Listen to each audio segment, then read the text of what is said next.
Hey everyone.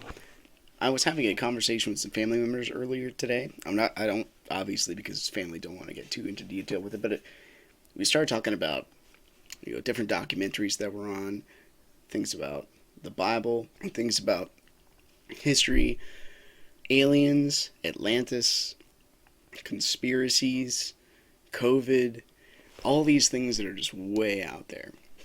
And something I learned in the past, something I learned actually quite recently, more so, and it seems to me, at least at this point in my life, 4 whole decades on this earth, the abstract that we think about is less and less important, but we tend to get more and more mad about it because it's so far out there that we can't even make a difference on it.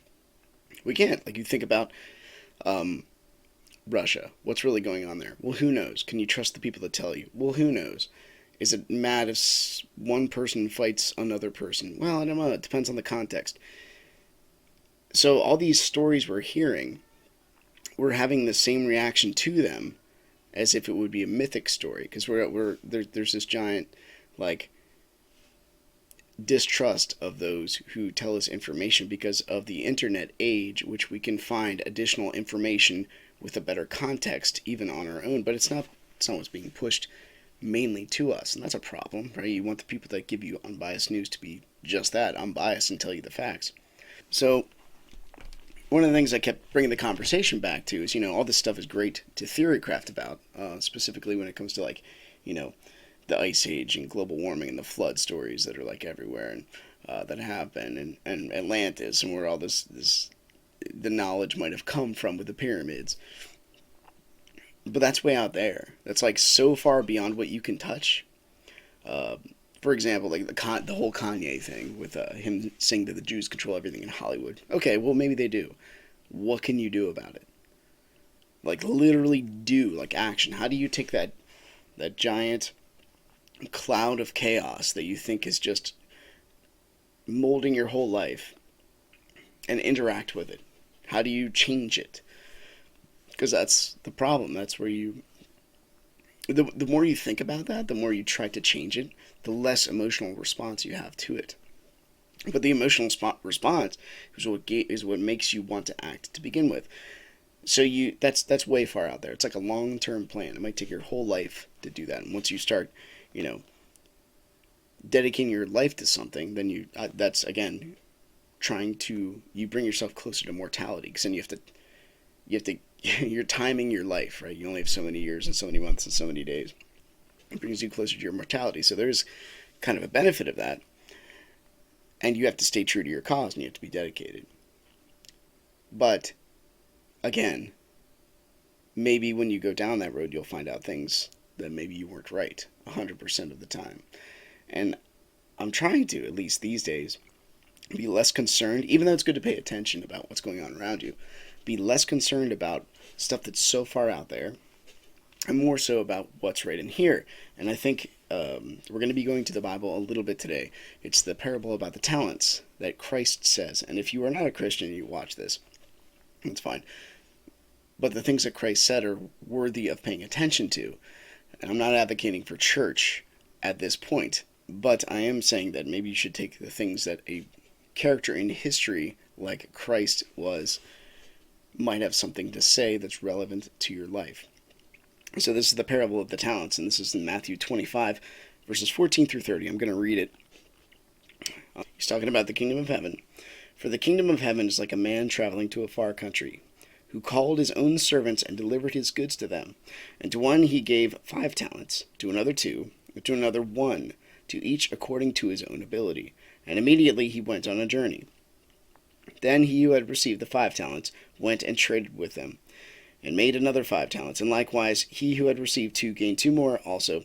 But he who had received 1 went and dug in the ground, and hid his Lord's money. After a long time the Lord of those servants came and settled accounts with them.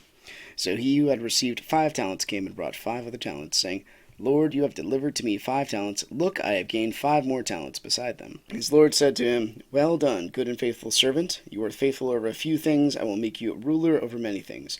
Enter to the joy of your Lord.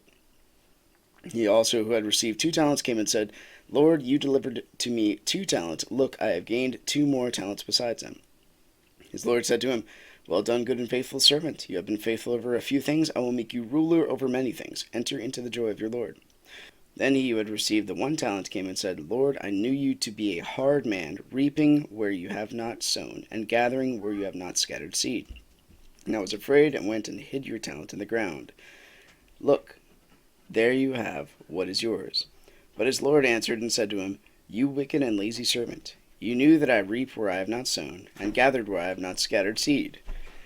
Therefore you ought to have deposited my money with the bankers, and at my coming I would have received back my own with interest. Therefore take the talent from him, and give it to him who has 10 talents. For everyone who has, more will be given, and he will have abundance. But from him who does not have, even what he has will be taken away. And cast the unprofitable servant into the outer darkness. There will be weeping and gnashing of teeth." I have a guest today. So, cut it out. Stop, or I'll send you downstairs. So you need to not move or go downstairs.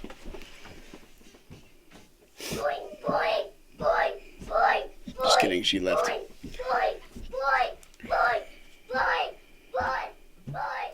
So anyway, what's that mean? Because that sounds pretty harsh. The person with the least talent was afraid to use his talent. So you can picture that as like everybody is a part of a moving whole. And your representative, like maybe your president, something like that, goes out and deals with the other countries. But you have your part to play here. If you don't play your part here, that doesn't work either. So everyone that works hard, that's given and blessed, and works just as hard, uses their talents and multiplies them, except for the person who doesn't use their talent. And the person that doesn't use their talent is like the weakest, the least talented. He's the one with like the most to lose, but he also has the most to overcome. He's only a 1 talent figure. But he's afraid.